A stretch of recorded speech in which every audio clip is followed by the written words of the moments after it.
What is up, bros? Me, Josh here. In today's video, we're going to go over the upcoming rank season. It's about to hit World Warships. This is season 6. It's actually the 7th season. The first season is considered the pilot season, so that's why I'm saying season 6. And this is going to be the first one that is all tier 6, I believe.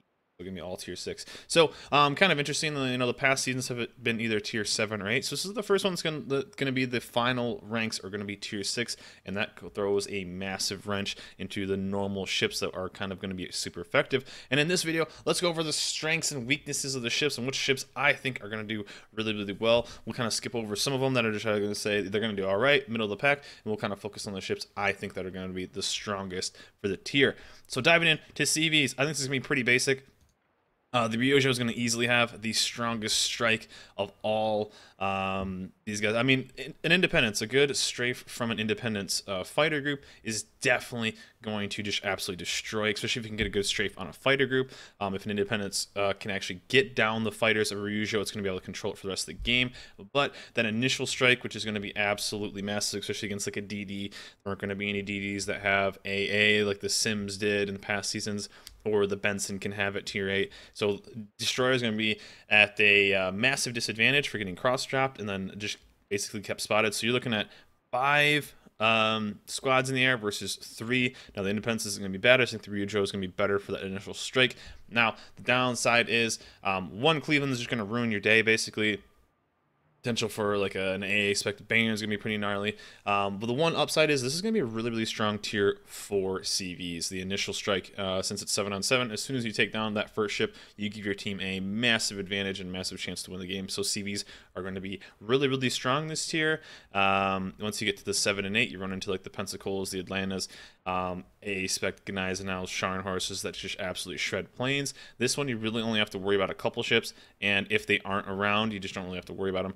But if the Cleveland is spec for AA though, you're going to absolutely get shredded, so you're going to have to look out for that. But CV is going to be very strong this season, and the Ryojo is obviously going to be the stronger of the two.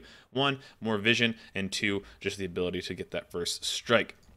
So let's dive into, we'll just kind of go right in order for destroyers. And I think destroyers are kind of a weird situation. One of the main ships, and I think the strongest ship, is going to be the Gallant if it is live. Now it's currently the test, so these stats are subject to change. But I think the Gallant will easily be the strongest DD. Yes, I know, Anshan lovers, the Anshan is definitely there. But the thing about the Gallant is it's going to have one of the lowest detections out of all the DDs at this tier, and it's basically a gunboat. Now the gunboats, of course, are the only 120s compared to the Anshans 130s, but the Anshan has some of the slowest turrets out of all the destroyers in this game, so the Gallant has the potential for outspotting this by 0.3 of a kilometer, and then getting 2 to 3 salvos for how long those turrets get around. So the Gallant is going to be able to outspot these guys, as well as get the jump on guns, and then be able to maybe go into more defensive posture, since it is a smaller ship as well, more agile, and could potentially just get away. It's also the ship, it's very similar to the Farragut, which has 6.4 or 6.6 kilometer detection, but only 6.4 kilometer torps. The torps on the Gallant are going to be 8. Now the Gallant isn't technically out yet, so I don't know if it'll hit before the rank season. I assume Wargaming likes to kind of tie up premium ship releases with the rank season, so the Gallant could potentially come out right there. I think the Gallant is going to be my choice for DDs. If the Gallant is out once the rank season, I will definitely be playing this ship. The only downside is it is it's going to be a British destroyer, the first one, so you're only going to be able to get kind of lower tier captains, being a 10 point. Of course, that's really all you need to be super effective, but you're not going to have like an 18 or 19 point captain unless you have tons of free XP banked up or tons of premium captain XP. So lower point captain, but you'll eventually get it. I think this is going to be easily the strongest choice for destroyers, having the ability to outspot almost everything at that tier. Gunboat, so you're being able to defend yourself. The downside is basically nothing can stealth fire anymore, so you kind of have to worry about that. I think the Anshan is going to be a very strong choice if you guys have those already. Long range torps, good guns, you can Citadel cruisers of that tier, so that's going to be definitely strong. Downside of the Anshan is it does have terribly so turrets, which absolutely grind my gears. But long range, good fire chance, overall great DD. The Nevi is going to be kind of like the Kiev was last season, and just going to be kind of annoying. I don't think it'll be super effective, but it's definitely going to be there. You have the chance of maybe being a really good flanking DD. Not the strongest choice. I don't think we'll see too many. Farragut is going to be a fantastic choice if you guys already have it. I think you got it for free on one of the Christmas campaigns, so potentially a lot of people have this for free anyway. Really good chance, really good gunboat, defending caps, going against caps. You got to be careful though on Anshan and the Glant, and basically all the IGN DDs are going to be able to outspot you, but you will be able to outgun them. So these are pretty nice. One of the downsides about the Farragut though, 6.6 detection, 6.4 torps. So if you are launching torps, you are detected, so something to kind of worry about. But I think the Farragut would be a solid choice. Both the Fubuki and the Shinonome, people are saying the Shinonome is going to be better than the Fubuki. Fubuki is better than the Shinonome. Basically, this is what you're looking at. 10-kilometer torps on the Fubuki, 8-kilometer torps on the Shinonome, but the Shinonome is going to be a better gunboat. So once it comes to rank, you want to be able to defend yourself. It's all about getting those destroyer kills, getting them off the map, because a Shinonome that can kill off a Farragut or something like that is much more effective than a Fubuki that's going to lose that gunfight against, let's say, the same Farragut. So more guns, shorter torps, less guns, longer torps. I'm liking the Shinonome over the Fubuki just because it can defend itself a little bit better. I think there's also one destroyer that I'm missing right now, the Hatsuharu. It's the Hatsuharu. Who cares? I don't think it's going to be super effective. That's mainly going to be the DDs for this tier. Like I said, the Gallant will probably be... It's always gunboat heavy. I'm not going to play the IGN DDs because the... just can't defend caps as well as, let's say, the gunboat and get those resets. But I think it's going to be very battleship heavy this season, so torps are going to be pretty solid. Luckily with these two, they have 8-kilometer torps. So let's jump over to cruisers and kind of look at those options. So for cruisers this season, I think there's going to be a lot of great choices. The one thing is I do think this is going to be very battleship heavy this season, and I'm interested to see how cruisers do kind of in the long run.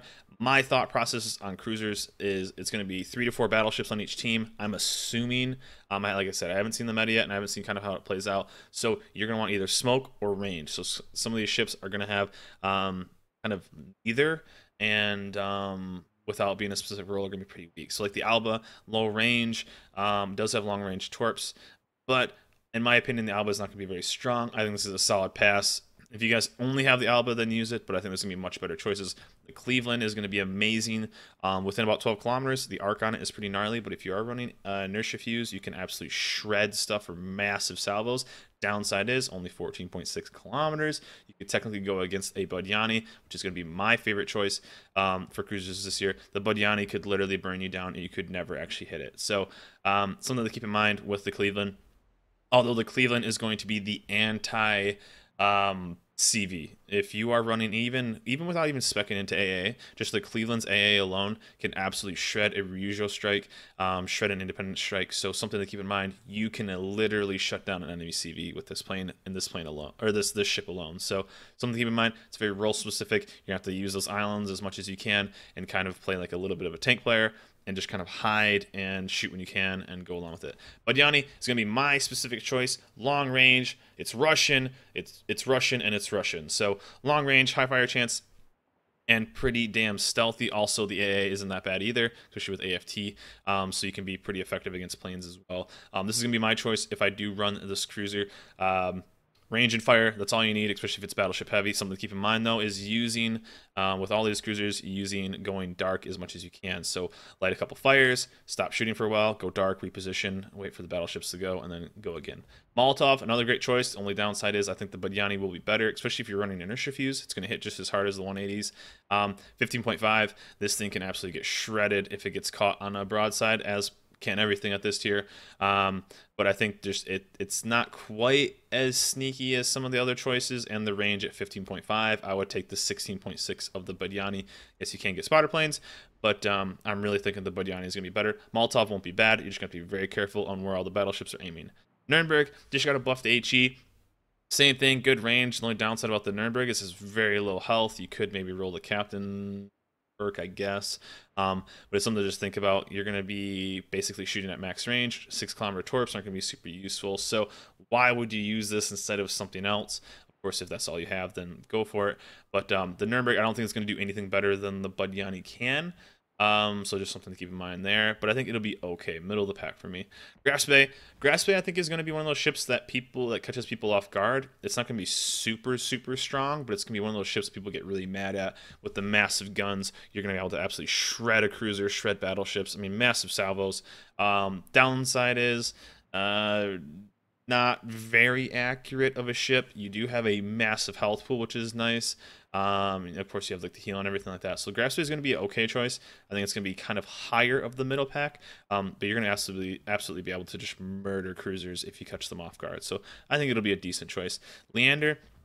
The Leander is the ship that I'm really interested in seeing. There isn't any radar for tier 6.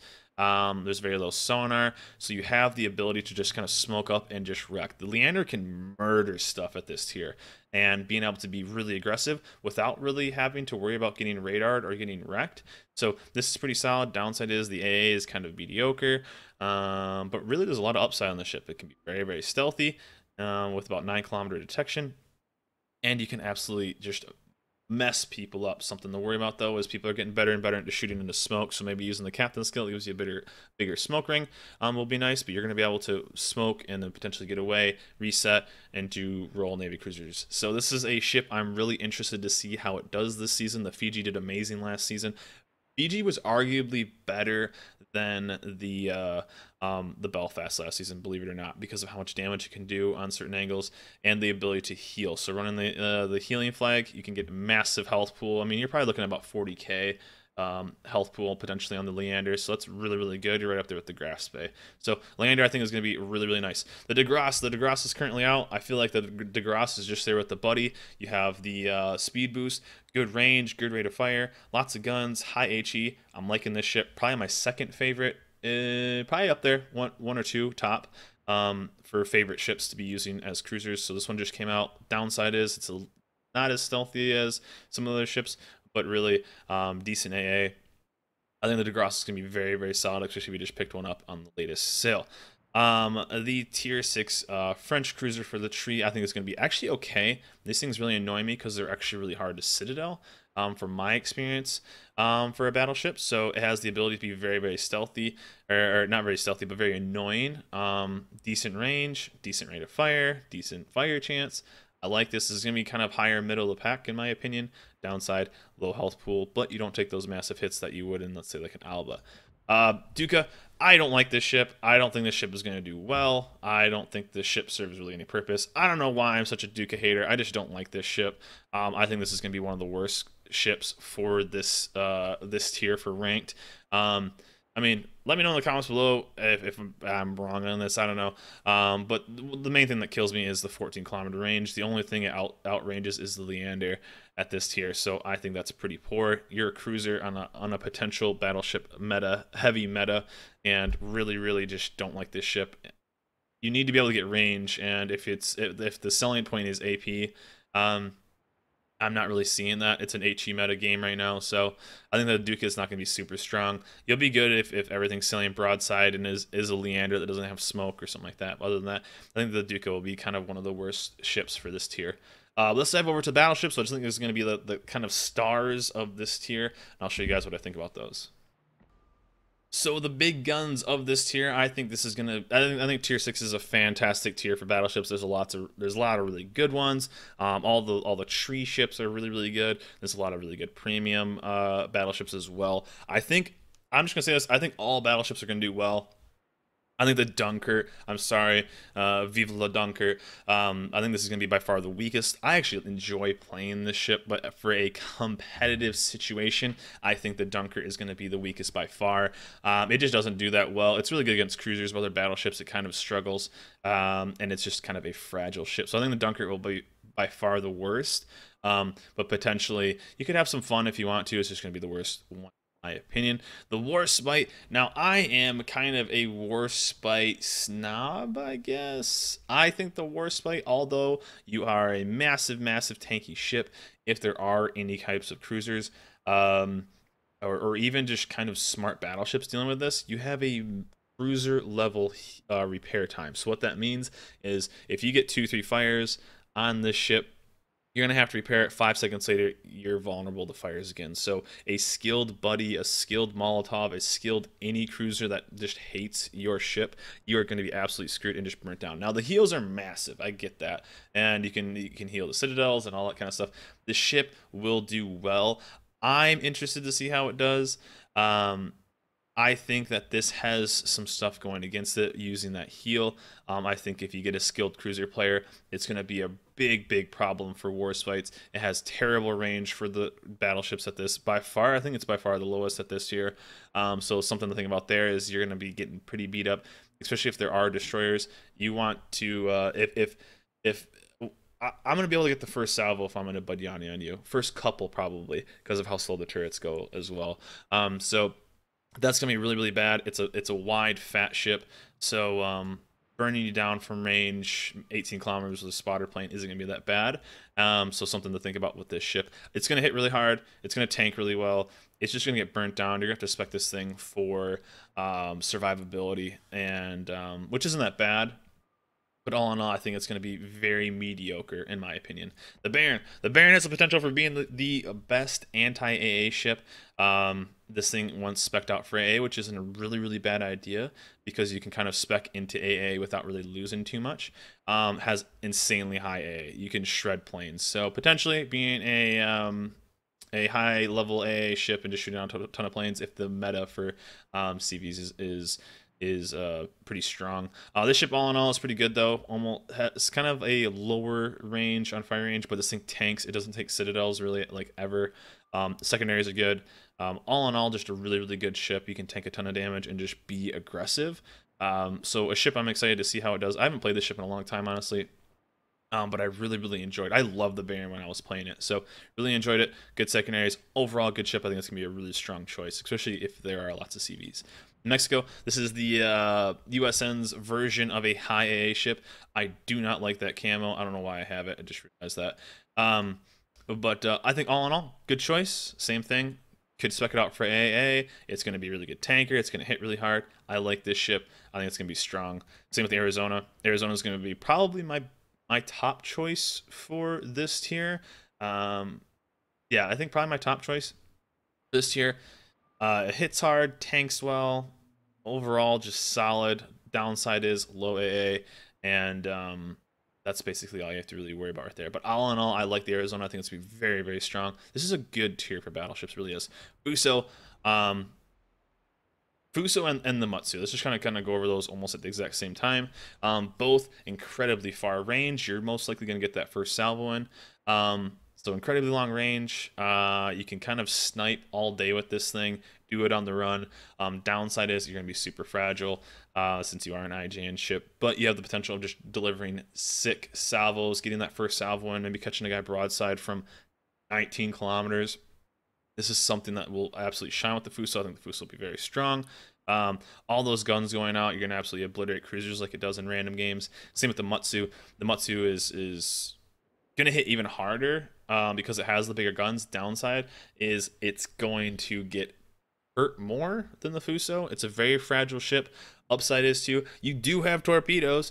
So if you are going to brawl at all, getting into that situation, you have the potential of pumping out an extra 20k damage in torps as well with your salvo. So there is that potential there of being a bit of a brawler when needed, maybe getting a 2-for-1 trade, which dying in ranked isn't that bad, but as long as you're getting a good trade, it's not that bad. So Matsu, I think, is going to be overall all right. Downside is it's going to be very fragile, and you're going to need to play it kind of max range.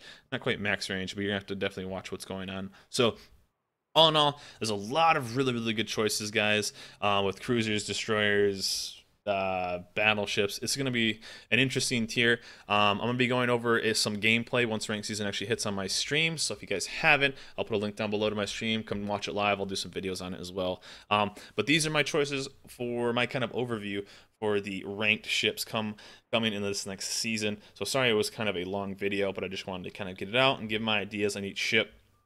And really excited. Let me know in the comments below what you guys are going to be using for this rank season, if you guys are excited for it to be tier 6. And yeah, to see you guys out there, good luck getting rank 1s, and I will see you guys next time.